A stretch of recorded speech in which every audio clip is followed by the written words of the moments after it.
Something happened in the last 48 hours that I want to walk you through very carefully, not because it is complicated, actually because it is remarkably simple once you see the full picture.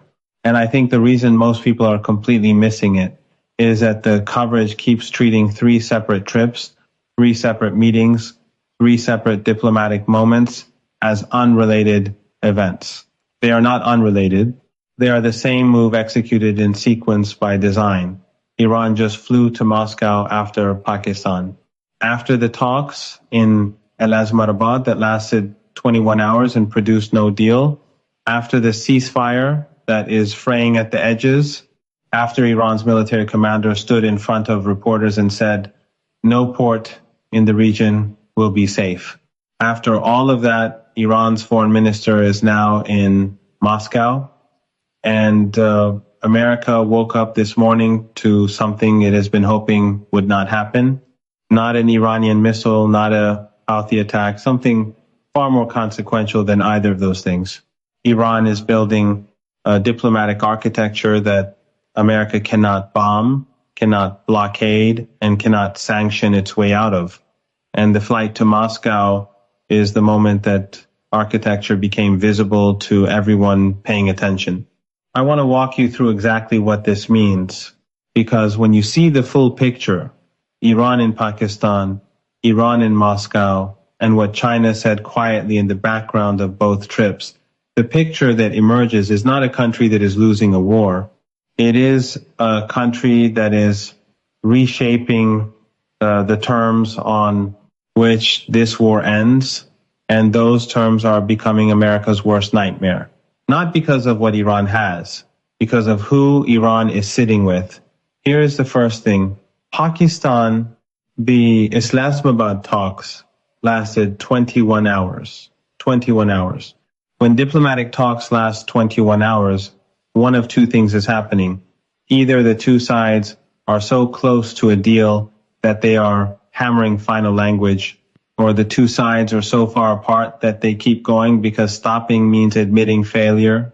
And I want to give you the exact description that came out of those talks from the Pakistani Foreign Ministry, because the exact words matter. The talks were described as, quote, intensive, substantive, and ongoing. Not concluded, not successful, not breakthrough, ongoing. That word is doing enormous work.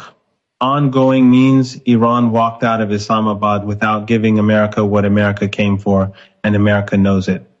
Here is the second thing. The silence from Washington after Islamabad was not confusion. It was not celebration. The State Department said the talks were, quote, a step in the right direction, a step, singular.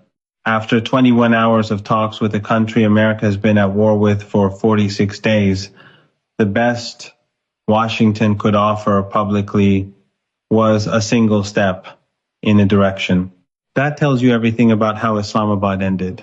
And then within 36 hours of that statement, Iran's foreign minister boarded a plane to Moscow, not to Geneva, not to Vienna, not to any of the traditional neutral diplomatic venues where nuclear deals get made in Moscow. That choice of destination is not accidental. That choice is a message. Here is the third thing, and this is the part that almost nobody in mainstream coverage is connecting clearly. The reason Iran flew to Moscow after Islamabad, the reason Iran chose Moscow specifically, the reason the sequencing of Pakistan first and then Russia matters deeply is that Iran is not just conducting diplomacy. Iran is constructing a negotiating coalition, a coalition of countries that each have something America wants or needs, and each of whom are now in different ways surrounding the Iran question and making it impossible for America to resolve it on American terms alone. Pakistan has nuclear weapons and borders Iran. Russia has a UN Security Council veto and permanent influence over any multilateral framework. China is buying Iranian oil and reportedly arming Iran while holding the keys to any economic pressure campaign that actually works. And Iran just visited 2 of those 3 in 48 hours. That is not a coincidence. That is a strategy. And understanding that strategy is the key to understanding why what happened in the last 48 hours is America's worst nightmare in this conflict.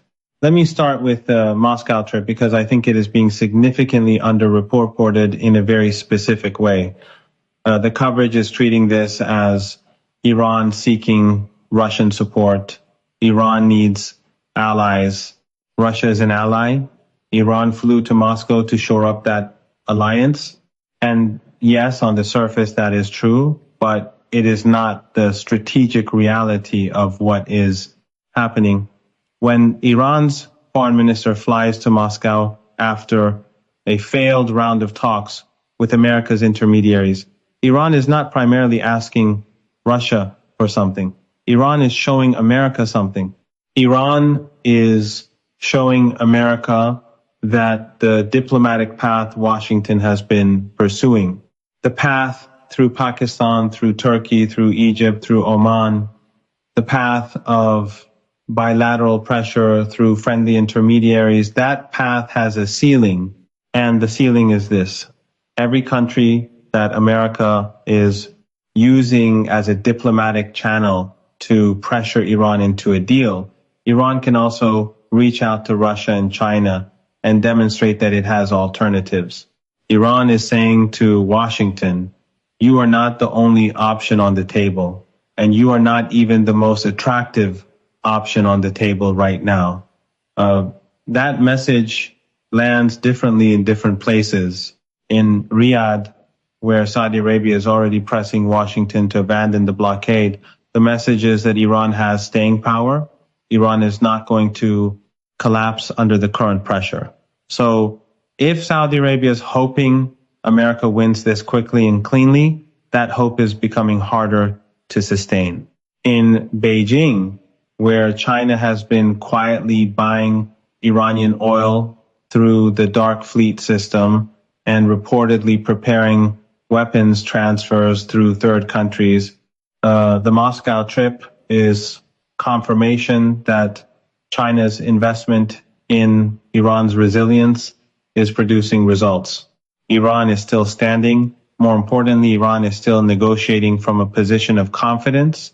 That confidence is not accidental. It is in part manufactured through external alignment, particularly with powers like China, and in Washington, inside a very small room where policymakers are racing against a ceasefire deadline. That reality is becoming impossible to ignore. The recent trip to Moscow is not symbolic. It is a message. Iran is effectively saying, you have 6 days and I am choosing to spend some of them strengthening alternatives. That forces a simple calculation. If time is leverage, Iran is demonstrating it does not feel constrained by it. Now, consider a number that reframes everything.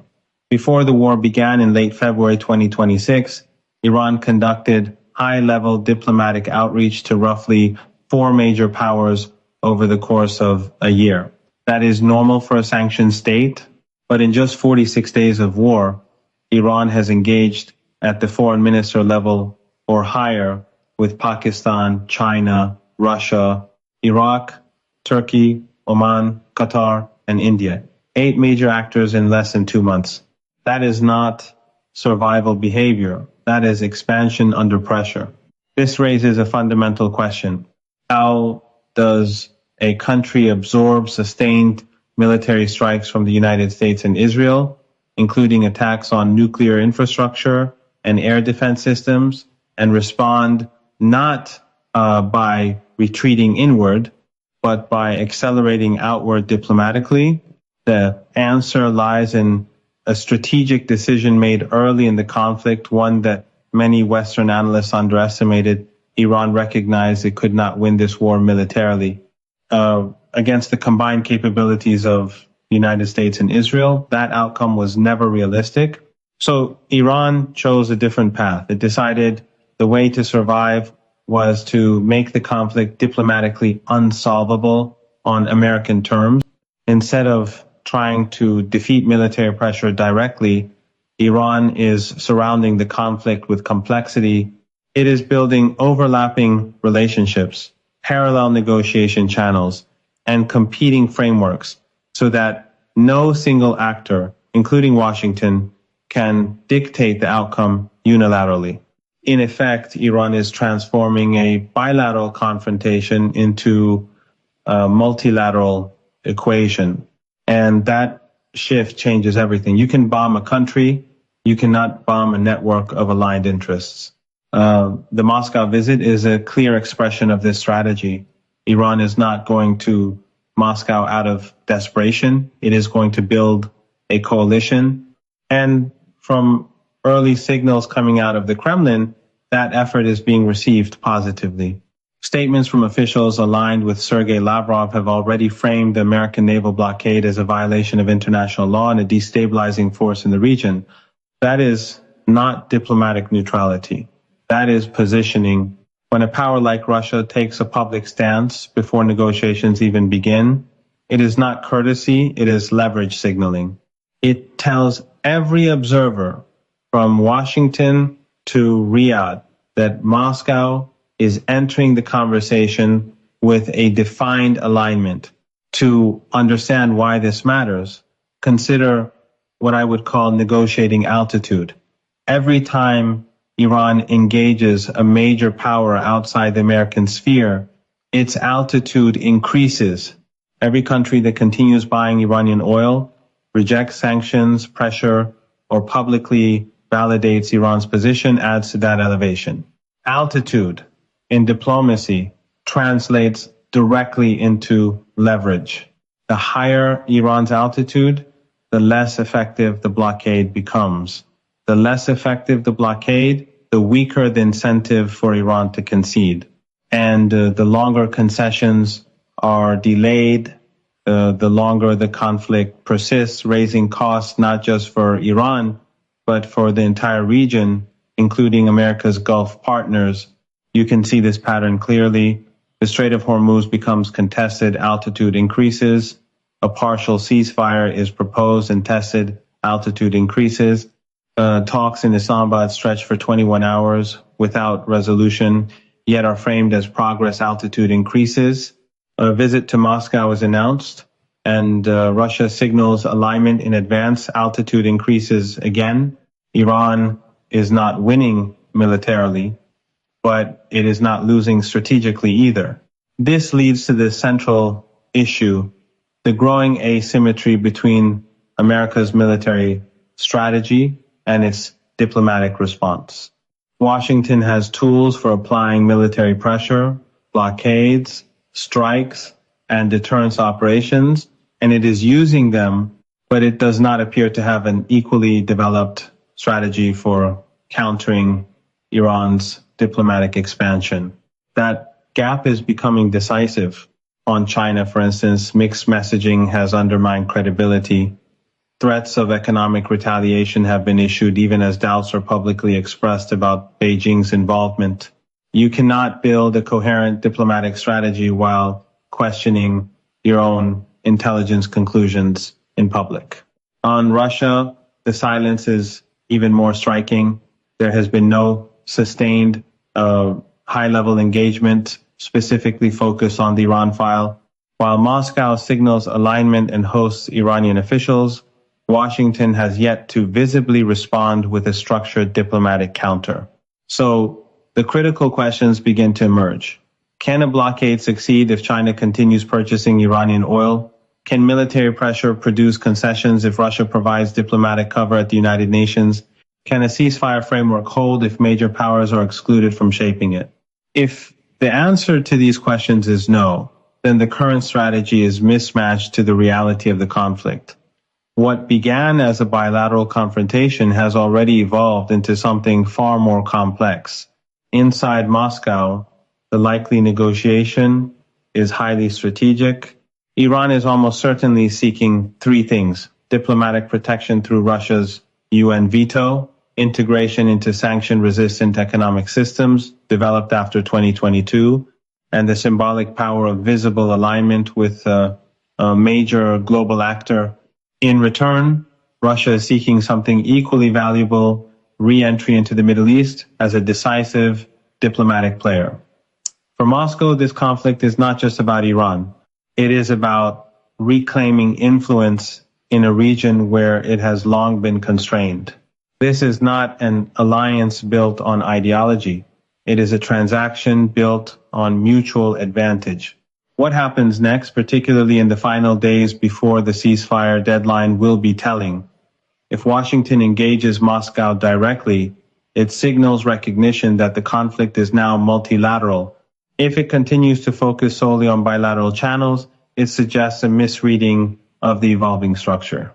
And if China steps forward more visibly, whether through statements, economic actions, or symbolic gestures, then the architecture Iran has been building becomes fully operational. At that point, the nature of the conflict changes fundamentally. It is no longer a question of American pressure versus Iranian resistance.